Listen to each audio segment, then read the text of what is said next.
എല്ലാവർക്കും നമസ്കാരം. ജെറിയുടെ ആൺമക്കൾ മൂവിയിലെ ക്ലാര എന്ന ക്യാരക്ടറാണ് ഞാൻ ചെയ്യുന്നത്. ജെറിയുടെ വൈഫായിട്ട്. ഇതിൽ സുരേഷ് ജെറിയുടെ സൈഡാണ് പറഞ്ഞുകൊണ്ടിരുന്നത്. അപ്പം എനിക്ക് ആക്ച്വലി ഈ ഫസ്റ്റ് ഞാൻ എൻ്റെ ഡയറക്ടറോട് നന്ദി പറയുന്നത് എന്നെ ക്ലാര ഏൽപ്പിച്ചത്, എന്നെ വിശ്വസിച്ച് ഏൽപ്പിച്ചത്. അത് ഞാൻ ഭംഗിയായി ചെയ്തിട്ട് തന്നെ വിശ്വസിക്കുന്നു. എനിക്ക് ഫസ്റ്റ് സാർ എൻ്റെ അടുത്ത് വന്ന് കഥ പറയുമ്പോൾ എനിക്ക് ഒരുപാട് കാര്യങ്ങൾ എൻ്റെ റിലേറ്റ് ചെയ്യാൻ പറ്റി. കാരണം എൻ്റെ അച്ഛൻ ഒരു പ്രവാസിയായിരുന്നു, അമ്മ ഒരു വീട്ടമ്മയായിരുന്നു. അപ്പൊ ഞങ്ങൾ 2 മക്കളുണ്ടായിരുന്നു. അപ്പൊ ഒരുപാട് കാര്യങ്ങൾ എൻ്റെ അമ്മ ഒറ്റയ്ക്ക് ചെയ്യുന്നത് ഞാൻ കണ്ടിട്ടുണ്ട്. ഒരുപാട് റെസ്പോൺസിബിലിറ്റി എടുത്ത് അച്ഛൻ വർഷത്തിലൊരിക്കൽ വരുന്ന ഒരാളായിരുന്നു. അപ്പം ഞങ്ങൾക്ക് അച്ഛനോടുള്ള അറ്റാച്ച്മെന്റ് കുറയുന്നതും അമ്മ എല്ലാ കാര്യങ്ങളും ഏറ്റെടുത്ത് നടത്തുന്നതും അമ്മയോട് അറ്റാച്ച്മെന്റ് കൂടുന്നതുമായിട്ടുള്ള ഒരുപാട് കാര്യങ്ങൾ ഈ മൂവിക്കകത്തുണ്ട്. അപ്പൊ എനിക്ക് ഈ കഥ കേട്ടപ്പോൾ തന്നെ ഭയങ്കരമായിട്ട് സ്ട്രൈക്ക് ചെയ്തത് അതാണ്. കാരണം ഞാൻ ഫേസ് ചെയ്ത പല കാര്യങ്ങളും എനിക്ക് ഈ മൂവിയിൽ കാണാൻ പറ്റി, ഈ കഥയിൽ. അപ്പം നിങ്ങൾക്കും നിങ്ങളുടെ വീടുകളിൽ നടക്കുന്ന ഒരുപാട് കാര്യങ്ങൾ ഇതിലുണ്ട്. നിങ്ങൾക്കും പല കാര്യങ്ങളും റിലേറ്റ് ചെയ്യാൻ പറ്റും ഈ മൂവി കാണുമ്പോൾ തന്നെ. അതുകൊണ്ട് 19th റിലീസ് ആവുന്ന ഈ മൂവി എല്ലാവരും തിയേറ്ററിൽ തന്നെ പോയി കാണുക, തിയേറ്റർ എക്സ്പീരിയൻസ് തന്നെ ചെയ്യുക, ഞങ്ങളെ സപ്പോർട്ട് ചെയ്യാം. എല്ലാവർക്കും നമസ്കാരം. ജെറിയുടെ ആൺമക്കൾ സിനിമയില് ഞാനൊരു ചെറിയ വേഷം ചെയ്തിട്ടുണ്ട്. ഇതിനകത്ത് ജെറിയുടെ ഒരു ഫ്രണ്ടായിട്ടാണ് ചെയ്യുന്നത്. പ്രവാസിയായിരുന്നു. പിന്നെ നാട്ടിൽ വന്ന് ഗതി കിട്ടാത്ത രീതിയിലാണ് ഒരു ലോട്ടറി കച്ചവടക്കാരനായിട്ട് നടക്കുന്ന ഒരു ആളായിട്ടാണ്. അപ്പൊ ജെറിയുടെ കുറെ പൈസയൊക്കെ ഞാൻ മേടിച്ചിട്ടുണ്ട്. ജെറിയനെ കാണുന്നു, ജെറിയനെ ഞാൻ കാണുന്നു, പക്ഷെ ഞാൻ പോകുന്നു. അങ്ങനെ ഒരു വീട്ടിൽ പോകുന്നു. എന്തായാലും ഞാൻ കുറെ സിനിമ ചെയ്തിട്ടുണ്ട്. എന്തായാലും ഇത്ര ഇമോഷണലായിട്ട് ഞാൻ കരഞ്ഞ് അഭിനയിച്ച ഒരു പടമാണ്. കാരണം ഞാനത് അഭിനയിച്ചു കഴിഞ്ഞിട്ട് ഡബ് ചെയ്യാൻ നേരത്തെ എനിക്കത് ചെയ്യാൻ പറ്റിയില്ലെന്നുള്ളൂ. ഡബ് ചെയ്യാൻ നേരത്തെ എനിക്ക് ഭയങ്കര ബുദ്ധിമുട്ടാണ്. കാരണം എനിക്ക് അതുപോലെ കരയാൻ പറ്റിയില്ല സ്റ്റുഡിയോയിൽ നിന്ന്. അപ്പോൾ സാജു എന്നോട് പറഞ്ഞു, ഇത് അജിത്ത് ചെയ്തോ, അജിത്ത് തന്നെ ചെയ്യും. ഞാനത് എൻ്റെ ഇതിൽ ചെയ്തിട്ടുണ്ടെന്നാണ് എൻ്റെ ഒരു അഭിപ്രായം. എന്തായാലും പടം 19 റിലീസാവുകയാണ്. എല്ലാവരും തിയേറ്ററിൽ തന്നെ പോയി കാണണം. അഭിപ്രായങ്ങൾ പറയും, നല്ല അഭിപ്രായങ്ങൾ. ഓക്കെ, എനിക്ക് പ്രത്യേകിച്ച് സിനിമയെ കുറിച്ചൊന്നും അറിയില്ല, എങ്കിലും ഇതൊരു ലൈഫുള്ള സിനിമയാണെന്ന് ഞാൻ വിശ്വസിക്കുന്നു. കാരണം ജിജോ സംസാരിച്ചിട്ടുണ്ടോ ഹൃദയം ഒരു റെസ്റ്റോറൻ്റ് ആയിരുന്നു. ആ കഥ കേട്ടപ്പോൾ ഞാൻ ഇതേപോലെ നോക്കിയിട്ട് ഇങ്ങനെ വെച്ച ഒരു നാച്ചുറൽ എക്സ്പ്രഷൻ, അത് ഐ തിങ്ക് ഈ സിനിമയ്ക്ക് ഒരു ലൈഫാണ് ഞാൻ കരുതുന്നു. എന്നെ സംബന്ധിച്ച് സന്തോഷമാണ്. പ്രത്യേകം ആദ്യമായിട്ടൊരു സിനിമയ്ക്ക് വിശുദ്ധമായ പാട്ട് എഴുതാൻ പറ്റിയത്. ഒറ്റ വാക്ക് എനിക്ക് പറയാനുള്ളത്, ജിജോ ഒരു കൊച്ചു കാര്യം പറഞ്ഞു, ഇതൊരു ചെറിയ വലിയ സിനിമയാണ്. ബൈബിൾ പറയുന്നുണ്ട്, എൻ്റെ ആരംഭം എളിയതാണെങ്കിൽ തന്നെ ഇന്നത്തെ അന്ത്യം മഹത്തരമായിരിക്കും. അപ്പൊ അങ്ങനെ ലൈഫുള്ള ഒരു സിനിമയായിരിക്കും അല്ലെ, അതൊരു മഹത്തരമായിട്ട് ചർച്ച ചെയ്യപ്പെടട്ടെ. മീഡിയയുടെ സപ്പോർട്ട് ഉണ്ടാകട്ടെ, നല്ലൊരു വിലയിരുത്തൽ, സത്യമുള്ള വിലയിരുത്തൽ ഉണ്ടാകട്ടെ. തീർച്ചയായും പ്രത്യേകം അഭിനന്ദിക്കുന്നു, പാടുന്ന ജിജുവെ അഭിനന്ദിക്കുന്നു, എല്ലാവരെയും ഞാനും അഭിനന്ദിക്കുന്നു. Thank U.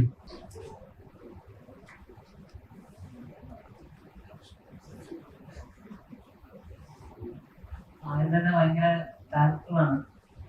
To God. പിന്നെ ഡയറക്ടർ എന്നെ ട്രസ്റ്റ് ചെയ്യുന്ന സാധനം എനിക്ക് തന്നതിന് വെരി താങ്ക്ഫുൾ. ആദ്യം എല്ലാം പറയുന്നതിന് മുന്നേ എനിക്ക് പറയാനുള്ള, ഞാൻ പാട്ടിലോട്ട് വരുന്നത് തന്നെ അമ്മ പള്ളിയിൽ കൊയറിലെ സിംഗറായിരുന്നു. അപ്പോൾ അപ്പോൾ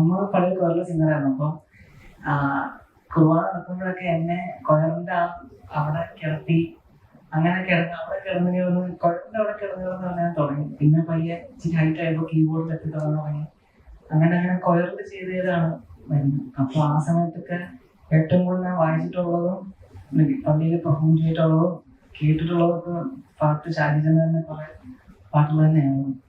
അപ്പോൾ അന്ന് തൊട്ടേ അച്ഛൻ ഭയങ്കര ഇൻസ്പയറിങ് ആണ്. ഇതുപോലത്തെ എനിക്ക് വെറൈറ്റി ആയിട്ട് തോന്നിയ പാട്ടുകൾ ഭയങ്കര പേഴ്സണലായിട്ട് തോന്നിയിട്ടുണ്ട് എല്ലാ പാട്ടുകളും. അപ്പൊ അന്ന് തൊട്ടേ ഒരു വലിയ മനുഷ്യനെ പോലെ ഞാൻ കണ്ടുകൊണ്ടിരിക്കുന്ന ഷാജിന്റെ കൂടെ പിന്നെ ഒരു സ്പേസ് ഷെയർ ചെയ്യാൻ പറ്റാന്ന് എനിക്കത് ഭയങ്കര വലിയ കാര്യം തന്നെയാണ്. കാരണം അതുപോലെ കണ്ട അച്ഛനാണ്. അതിനുശേഷം എനിക്ക് ഒരു സ്റ്റേജ് വെച്ച് എനിക്ക് സമ്മാനമൊക്കെ തരുന്നുണ്ടായി അച്ഛൻ. പക്ഷെ ഇങ്ങനെ ഒരുമിച്ചിരുന്ന് ഒരു സ്റ്റേജ് ഷെയർ ചെയ്യാൻ പറ്റുമെന്ന് എക്സ്പെക്ട് ചെയ്തിട്ടുണ്ടായിരുന്നില്ല. അപ്പോൾ അങ്ങനെ ഇങ്ങനത്തെ ഒരു വലിയൊരു സംഭവം എന്നെ വിശ്വസിച്ച് ഏൽപ്പിച്ചതിന് ഡയറക്ടർ സാറിന് ഭയങ്കര താങ്ക് യു. പിന്നെ എനിക്കിപ്പോ 20 വയസ്സാണ്. പക്ഷെ ഞാൻ പടത്തിൽ ഇന്നാവുമ്പോ എനിക്ക് 17 വയസ്സായിരുന്നു. ഞാൻ അപ്പോ എന്നെ ചുമ്മാ ടെസ്റ്റ് ചെയ്യാൻ വേണ്ടി കുറച്ച് ഇംഗ്ലീഷ് ലിറിക്സ് ഉണ്ടാക്കി ഈ ഡയറക്ടർ എനിക്ക് അയച്ചു തന്ന് ഞാൻ വെറുതെ സ്കൂൾ ടൈമിൽ ഗ്യാപ്പ് കിട്ടിയപ്പോ വെറുതെ അന്ന് ചെയ്ത ട്യൂണായിരുന്നു ഇംഗ്ലീഷ് ഇതിന്റെ ടൈറ്റിൽ സോങ്. അപ്പൊ അന്ന് ഞാൻ ഭയങ്കര ക്ലാസ് റൂമിൽ വലിയ ശ്രദ്ധിക്കൊന്നുമില്ല, ഫുൾ ടൈം കീബോർഡ് തന്നെ വായിച്ചോണ്ട് വീട്ടിൽ തന്നെ ഇരിപ്പായിരുന്നു കൂടുതലും. അപ്പൊ ഇത് ലിറിക്സ് എനിക്ക് ആദ്യം കിട്ടിയത്. ലിറിക്സ് കണ്ടപ്പോ ഞാൻ പാട്ട് ഫുള്ളോടെ തന്നെ പ്രോഗ്രാം ചെയ്ത് ഞാൻ തന്നെ ചുമ്മാ പാടി അങ്കിളിനായി അയച്ചു കൊടുത്തു. അപ്പൊ അയച്ചു കൊടുത്തപ്പോ എനിക്ക് മൂവിയിലെ പാട്ടൊന്നും അറിഞ്ഞതായിരുന്നു. അന്ന് ഞാൻ പടങ്ങളൊന്നും ചെയ്തിട്ടില്ല. ആ സമയത്ത് ഇങ്ങനെ ചെറിയ ചെറിയ പ്രോഗ്രാമിങ് ഇൻസ്റ്റാഗ്രാമിൽ പരിപാടികൾ ഈ സമയത്തൊക്കെ ചെയ്തിട്ടുണ്ടായിരുന്നു. അപ്പോൾ ഇത് മൂവിയാണെന്ന് എനിക്ക് അറിഞ്ഞതായിരുന്നു. അപ്പൊ എനിക്ക് പറ്റുന്ന പോലെ ഞാനത് ചെയ്തു. അത് പിന്നെ അത് മൂവിയാണെന്ന് പറഞ്ഞു വരുന്നു. പിന്നെ നമ്മള് നല്ല ആൾക്കാരെ വെച്ച് പാടിക്കുന്നു. അപ്പൊ അന്ന് 17-ാം വയസ്സിൽ അത് ചെയ്തോ ഭയങ്കര താങ്ക്ഫുൾ ആണ്. അന്ന് എനിക്ക് ആ പൈസ ഞാൻ ട്രസ്റ്റ് ചെയ്ത് ഏൽപ്പിച്ചതിന് അന്ന് 17 വയസ്സിലാണ് 3 പാട്ടും കംപ്ലീറ്റ് ചെയ്യുന്നത്. ആ പാട്ട് കഴിഞ്ഞിട്ട് ബാക്കി പാട്ടുകൾ തന്നു. 3 പാട്ട് ആ വയസ്സാണ് കംപ്ലീറ്റ് ചെയ്ത് ഫുള്ളോടെ പ്രോഗ്രാമിങ് ചെയ്ത് തീർത്ത് ഫൈനൽ ആക്കുന്നതും 17-ാമത്തെ വയസ്സിൽ തന്നെയാണ്. അപ്പൊ അതെനിക്ക് ഭയങ്കര എന്റെ ഇനി അങ്ങോട്ടുള്ള ഒരു ഇതിലും ഭയങ്കര ഒരു ഇത് തന്നെ ആയിരിക്കും. എനിക്ക്